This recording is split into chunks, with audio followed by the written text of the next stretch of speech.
I look at my mom every day and think, as any other person here who admires their parents, wow, my mom is simply amazing. My mom is a middle-aged woman that wakes up every day at 5 a.m., prepares breakfast for her family, cleans up, gets ready, and then she has to drive for almost 40 minutes to arrive at her work. Her schedule is from 9 a.m. to 7 p.m., so I always watch her leave like at 8:30. But even if she finishes at 7 p.m., she is usually called to fix other problems and stuff to finish. So my mom is really smart, and I personally think that she's very valuable. But here's the problem. Even if she dies from work every day, even if she does all her work correctly, it is not properly recognized. So there have been days that my mom has to stay at night working in her work because she works at something called the IT team. So what is IT team? It means information technologies. And those are called maintenance windows, where she has to stay during night. She has to arrive at her work at midnight, and she has to do something about the cabling area. Then she has to interrupt the systems at night, so because there's where no users are connected. So because of my mom being really smart and really hardworking, I don't know if her bosses are just super misogynistic or just stupid, because at this time my mom should have already been promoted. So this matter really pisses me off, because my mom is capable of having the promotion she already deserves. And I don't really consider to be feminist.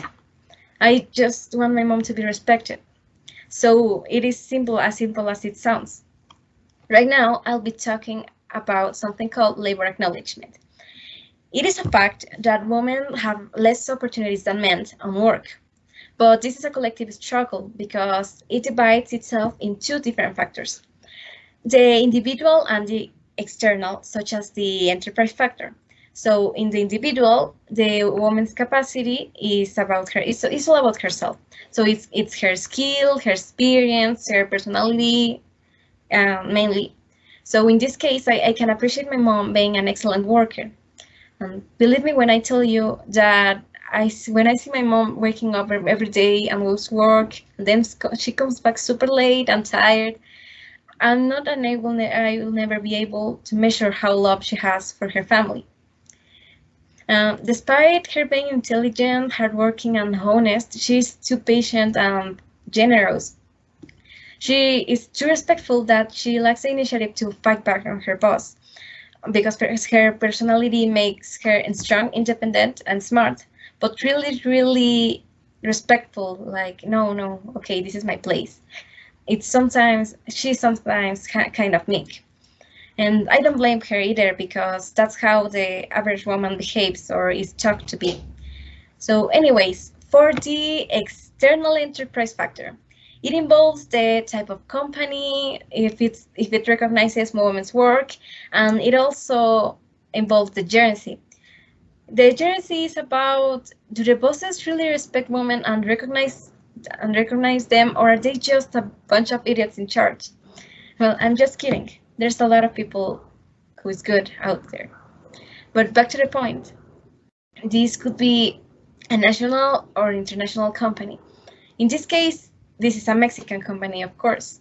We know that Mexican companies tend to be proud and conservative. It is too difficult to innovate and accept that we have issues. Also, we know that behind the paperwork, there's still this make-chauvinism ruling. Even if you have a great skill, even if you work really hard, if you don't man up, the opportunity will slip away from your hands. So your work won't be able to be recognized. On average, just 3 of 10 women postulate to gerencial positions in Mexico, just less than 30%. Specifically, just 26% of women occupy gerencial positions in several Mexican companies. Men occupy the highest percentage in gerency, while finding female directors are really, really rare.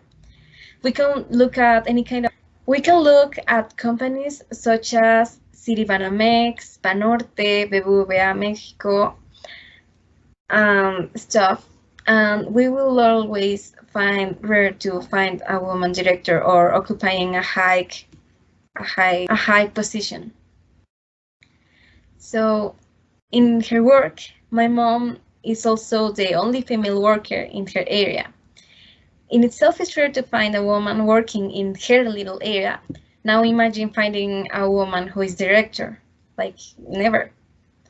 My mom has the capacity, and sadly she isn't part of that teeny percentage of gerencial positions. But one day, this is one of my anecdotes. My mom was in a call with my dad. They were discussing about why my mom didn't take the chance to make evident the poor work that her coworkers had done in comparison that my mom's work, because we consider her to do our work flawless. So that day, a big director went to supervise their area. My mom, of course, for respect, she just limited herself to answer the questions that had been done. So she only focused on the spirit of issues, just what they wanted to check. So my parents were arguing about this because my dad was telling her that at one hand, in this COVID pandemic, now those kind of directors rarely go to do a general check for. So also, thanks to the COVID, my mom has lost more opportunities to stand out.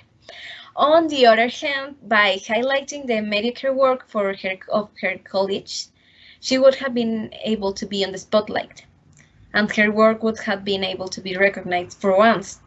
So, well, who wouldn't feel powerless? I really understand my dad telling my mom why she doesn't quit her job.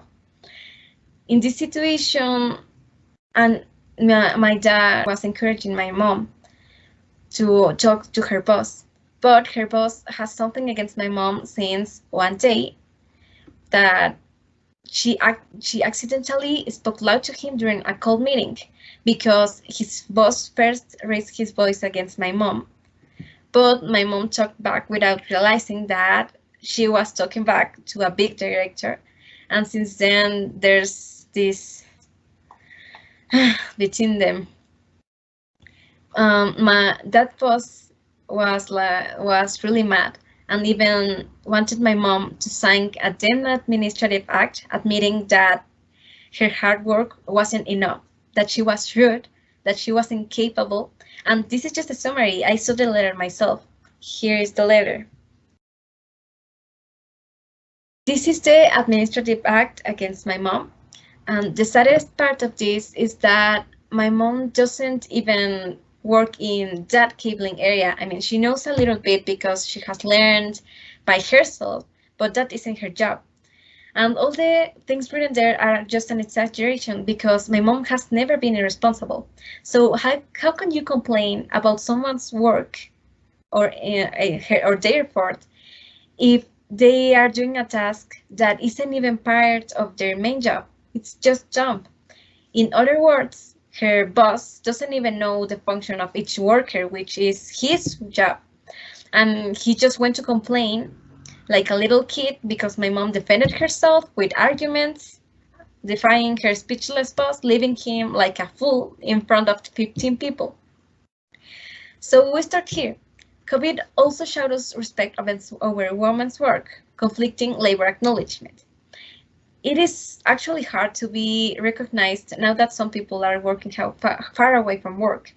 Now it is harder to make them notice you. If you are also a mother, you'll know that it takes a big effort to take care of your children 24/7. For example, I see some teachers and they have their babies on the background, or there are children in their own classes, so it's really hard to take care of them. Also, according to a study of Cornell University, women with children are viewed as less competent than men, including fathers. So this quarantine is making life harder for women who would like to be recognized, like my mom. It is a really arduous task to stand out in this men's society. However, we have to remember that this is a two-sided problem. It depends on the woman and the factors around her. This is important to know because as women, we also need to put an effort and break the tradition of standing back. So it isn't going to change if we don't change ourselves too. So as my parents always told me, in this world of men, we women have to double our hard work to be counted as a man's work. So my question is, woman, will you fight back and take what you deserve?